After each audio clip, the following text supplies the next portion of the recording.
Painkiller is back after 6 years without word about the franchise even existing.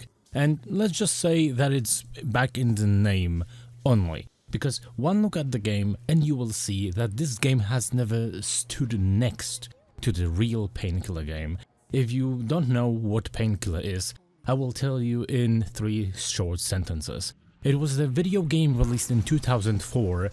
Main protagonist and his wife die in a car crash, and the husband is stuck in purgatory, and he is tasked with destroying 4 Lucifer's generals, with the promise that if he completes the task, he is going to be able to see his wife again. The game was dark in atmosphere and the levels fully committed to it.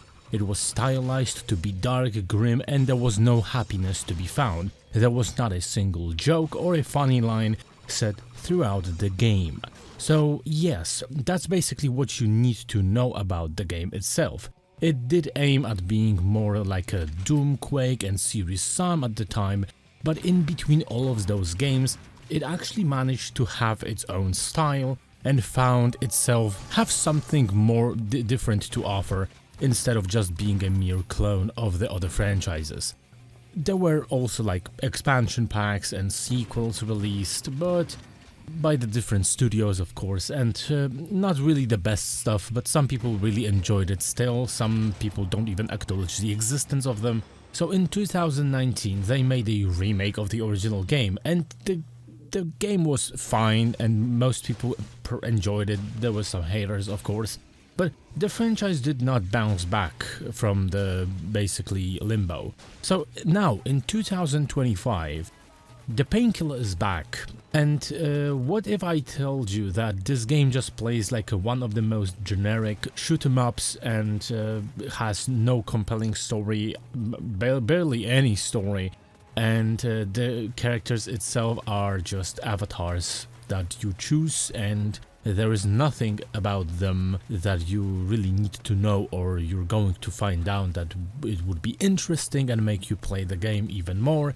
The game is also filled with quippy one-liners and jokes that make you feel like you're watching yet another MCU movie.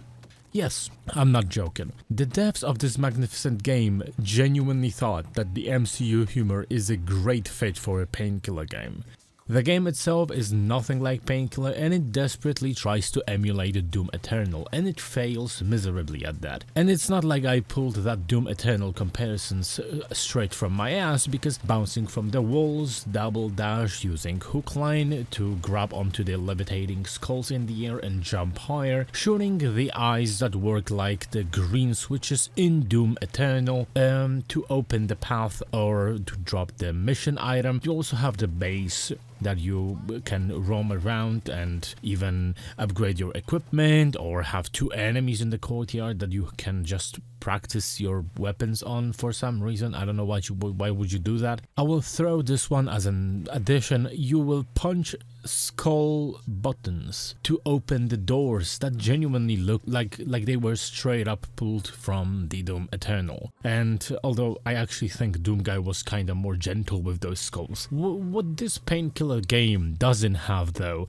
is single player mode that you could play alone, but the game is forced co-op.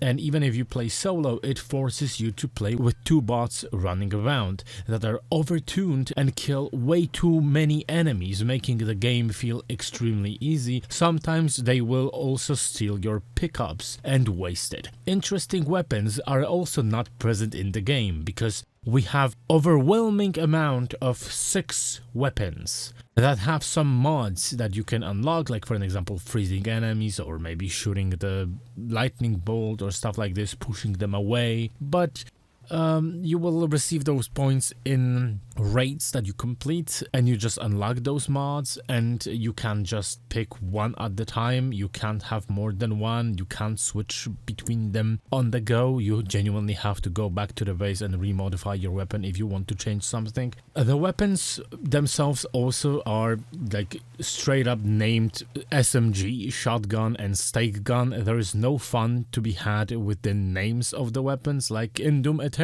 for an example, that the game desperately wants to be.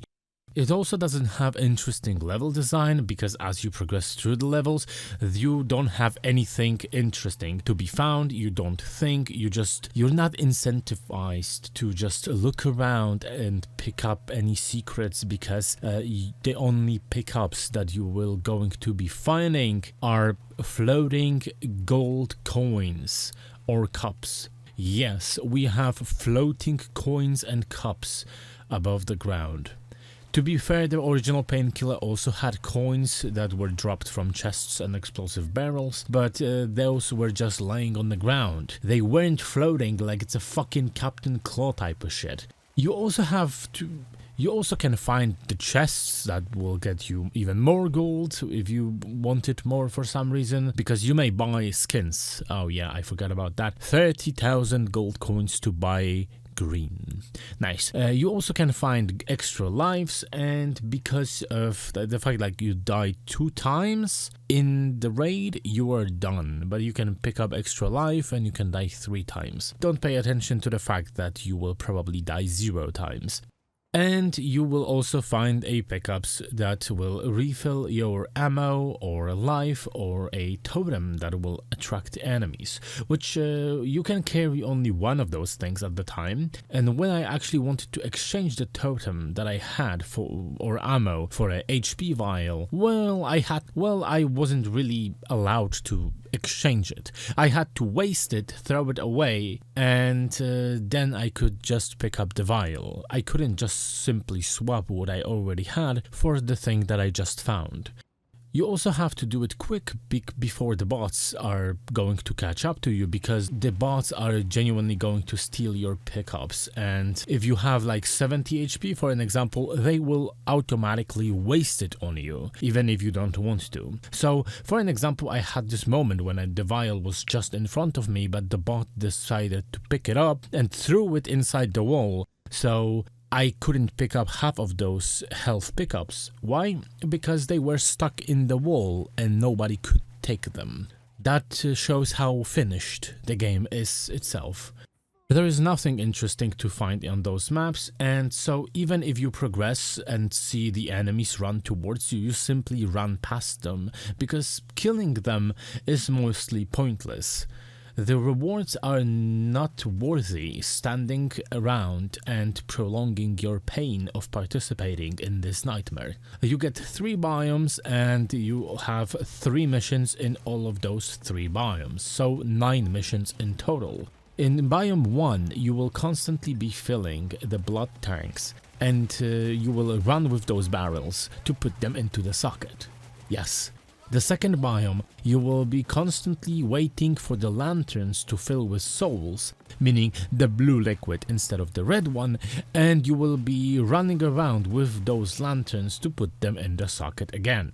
You will also run around like a clown picking up the lanterns and waiting for them to fill in, and put them on the convoy that you are forced to transport through majority of the biome.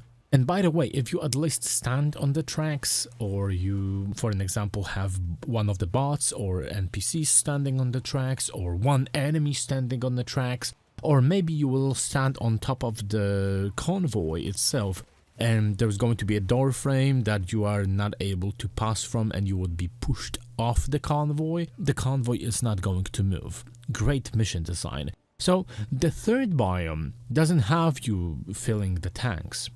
You will constantly just have to place all 3 players, meaning bots if you play alone, on the ritual side in the middle of the fight, ignoring the enemies, and complete the ritual like 5-6 times to finish the arena. Yes, this game actually doesn't want you to kill the enemies, because if the mission's goal is survive like 3 waves or so, yes, you are going to survive 3 waves, you're going to kill all of the demons and you can move forward. If it's not, you can straight up ignore the enemies because killing them is mostly pointless. You will just have to throw the canisters into the sockets or perform rituals in the last one to finish the arena. I guess the blood tanks require you to kill the enemies, but once you have filled the blood tank, that is it. You don't have to kill anyone else, you just have to run with the blood tank to the socket.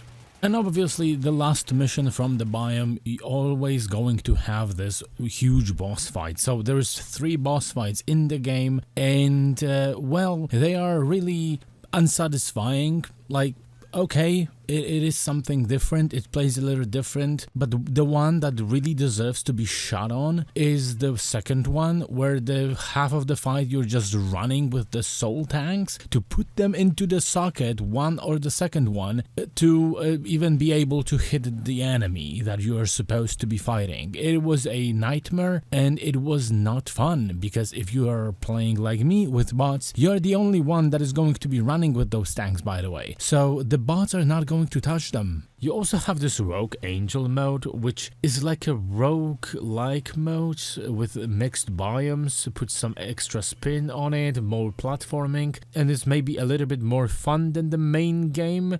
But to be completely honest, there is no reason to play it. In the game that wants to be a live service online video game with co-op, you also kinda need a reason to grind for stuff, and this game doesn't have that reason. There's nothing to look forward, so playing this mode also kinda feels pointless. You're going to play it once or twice, and that's it, because there's nothing really that you want to even unlock in the game. No weapons, no extra mods, no nothing. The game also doesn't really have an interesting enemies. Most of them are just cannon fodder, like most generic skeletons and zombies, and most of the time with the shield, sometimes without, and occasional snipers that you will take in seconds before they even shoot the first shot, because it takes them so goddamn long to execute one shot that you are going to take them out before they even are allowed to do that.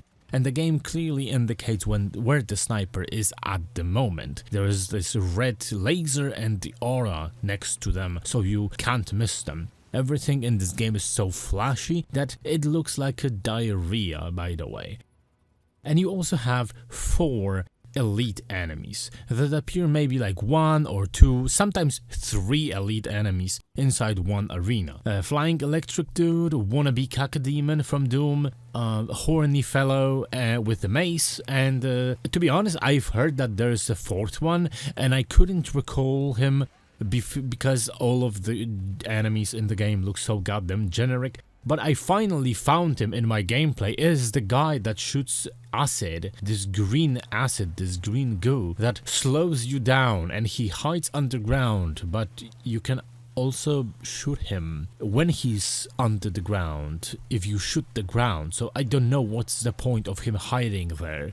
So yeah, really generic as fuck, not recognizable, not memorable, and in complete opposition to what the original game stood for. The game also doesn't have the good OST. It has some music in the background playing a little bit, but it doesn't fit the Painkiller game at all, and well, again, it sounds like it wants to be Doom too much. Playing this game really made me feel sad and bored. I wanted to play something that was actually good. And maybe some of you will call me a boomer, but I swear I'm not. I was around 8 years old when the Painkiller released, so I'm not that old. But you know what? I have the game on Steam, and I decided to turn it on and let's have the blast from the past. The graphics at the time were simple, but were good looking. Even the most generic skeleton knights that are the first enemies that you encounter in the game, they have some creativity and idea behind them. Look how they look. You actually can see them and you recognize the enemy and what type of the enemy it is. Unlike in the new game, the enemies who actually throw projectiles at you and not shoot some bullshit purple or green ray. Listen to the music in this game.